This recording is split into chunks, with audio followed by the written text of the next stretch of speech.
साकेत ना गोपाळजींसोबत फार वाईट वागलाय. गोपाळजींना केवढा हर्ट झालं असेल. मी जाऊन भेटू का एकदा त्यांना? पण गोपाळजी मला भेटले नाहीत तर फार रागावले असतील माझ्यावर. मी आज ना या साकेतला आधी त्यांची माफी मागायला लावणार आहे. पण साकेतच्या आधी मी त्यांची माफी मागायला हवी.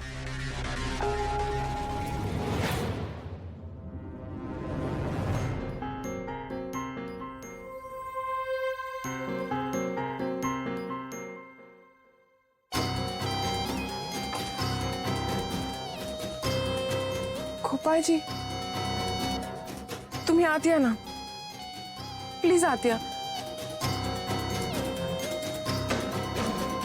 अरे मॅडम, अहो कुठे निघाला होता? गोपाळजी, मी तुमच्याकडेच येत होते. ते साकेत जे काही वागलंय ना तुमच्याशी, ते अतिशय चुकीचं होतं आणि मी त्याला अजिबात अडवू शकले नाही. पण गोपाळजी, साकेतने असं नको वागायला हवं होतं. मी खरंच सांगते, त्याला खूप ऐकवलंय मी काल.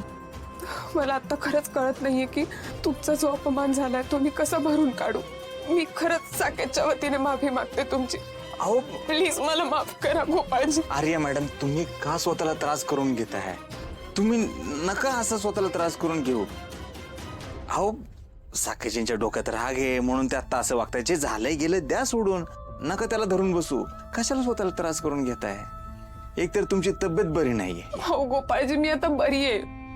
पण तुमच्यासोबत जे काही झालंय ना त्याचं मला खरंच खूप वाईट वाटतंय. अहो वाईट वाटून काही उपयोग नाहीये. मी सोडून दिले की नाही, झालंय गेलं त्या विषय सोडून नका. हा, त्या साकाजींच्या डोक्यात राग आहे मान्य, आज ना उद्या होईल कमी. मी भेटतो त्यांना, मी समजावून सांगतो, ऐकतील ते. मी झालं गेलं सगळं विसरून आलोय की नाही, फक्त तुमच्यासाठी आलोय.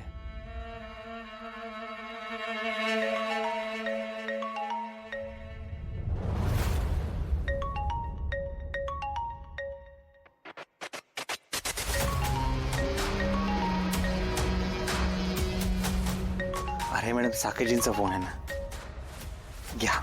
गोपाळजी, मला त्याच्याशी एक शब्दही बोलण्याची इच्छा नाहीये. अहो अरे मॅडम, काहीतरी महत्वाचं काम असेल म्हणून त्यांनी फोन केला असेल. घ्या, माझ्यासाठी घ्या.